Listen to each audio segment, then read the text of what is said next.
November 30th, 1980, 170 members of the World Runners Organization ran in the Oakland Marathon. This is a film about their participation.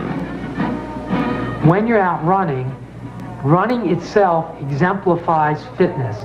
It is, in effect, the exact opposite of what a starving child represents to the world. So when those people who themselves represent an intention to be physically fit, an intention to be well-fed and well-occupied with their time, are out communicating a message, and that message is to end world hunger, that's all it's going to take.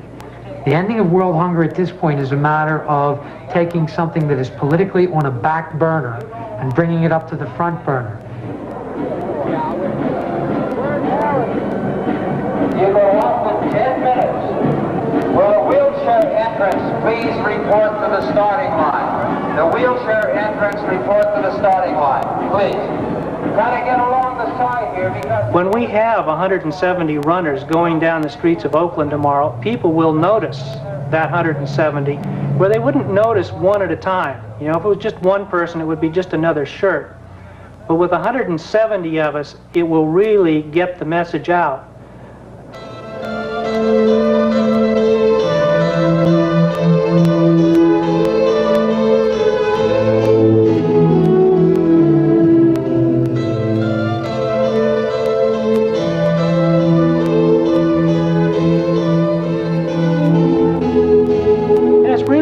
Appropriate that runners take the message to end world hunger out. Runners have been doing that since, you know, the start of time. And it's a classic form of bringing the message to people, and here we are using it again in this modern era to end a problem that's been around since man's been around.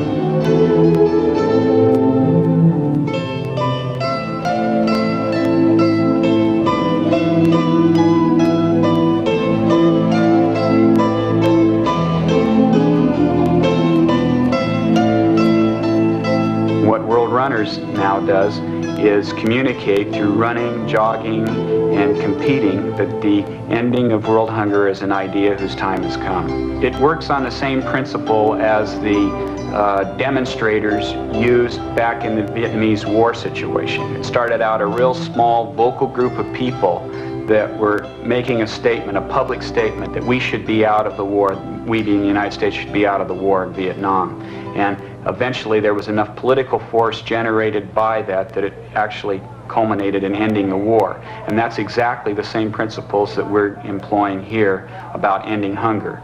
And we are just one small vocal group at this time, but we're expanding very rapidly, and we feel that the political impact of our doing this is going to eventually end starvation.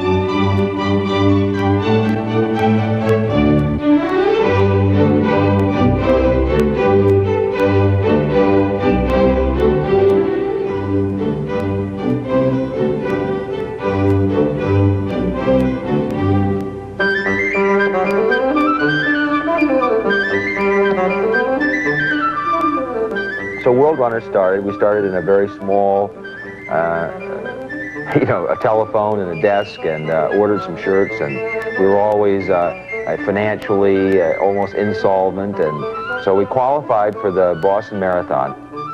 But basically, it was just thousands of people, over 10,000 people contributed to that particular run, and we raised $620,000.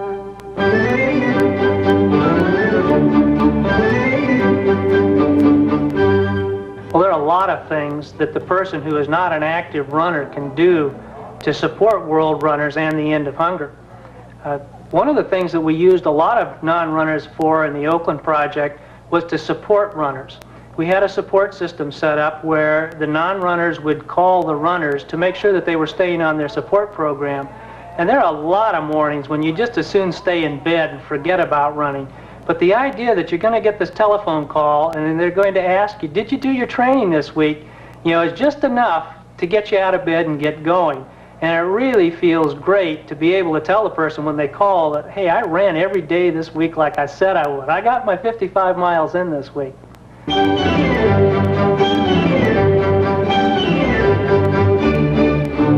I'm 37 years old. I have 2 boys, elementary school age. I have a full-time job. I've integrated it into my life, my running. I get up at 5 o'clock in the morning and get out and run for half an hour or so, and you know, then I get on with the routine of the day. And I am not an athletic type person. In fact, I have had chronic asthma. You know, I take allergy shots and all that stuff. It isn't easy, but I like the results of it. I think about everything. You know, I think about everything from, gee, that's a cute lady's rear end up in front of me, to the fact that I'm doing something when I have my World Runner shirt on that literally makes a difference for me and therefore makes a difference in the world.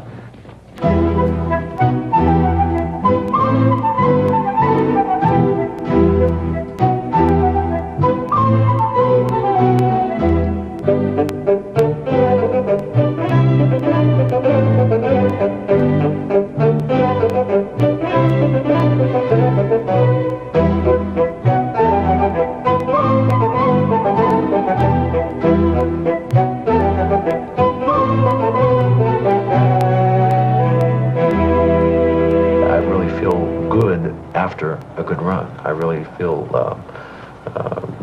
alive after running. In fact, some of the experiences I have while running is really incredible. I'll be listening to my feet, my ankles, and my calves, and my thighs, and my wind, and just seeing whether or not, how I am, where I am, in all of this.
World Runners, founded by Landon Carter in 1977, has members in 50 states and 17 countries.